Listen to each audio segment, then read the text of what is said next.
Welcome to One Verse Homily, where we look at the scriptures one verse at a time. Currently, we're going through the book of Genesis. We are on verse 9 of chapter 1 of Genesis. I'm going to read this in the English Standard Version. It says, "And God said, let the waters under the heavens be gathered together into one place, and let the dry land appear." So now God is talking about having the waters be gathered into one place and the dry land appearing.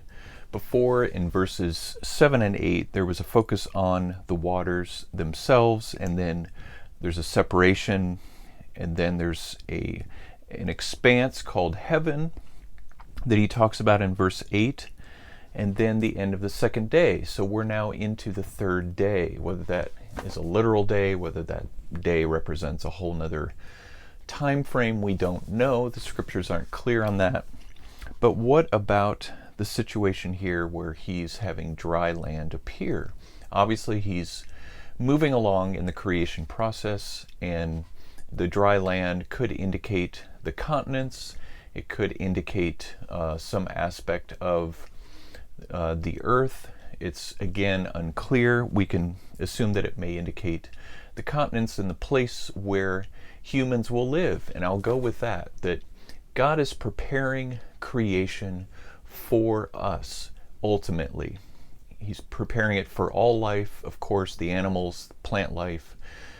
But the crown of his creation are you and me, men and women who will fill this earth so that we can bring honor and glory to him. He's setting the stage, if you will, for us to show up on the scene, not just to show up on the scene, but for him to create us, to handcraft us, that we'll get into a little bit later as we move along in Genesis.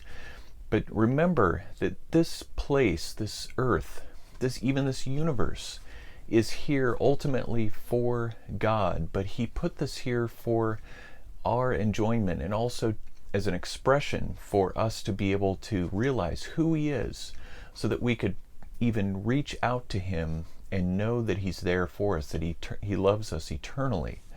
So let this verse be a reminder of how much God has put into this earth, this universe, for you and me, so that we could enjoy his presence and have life.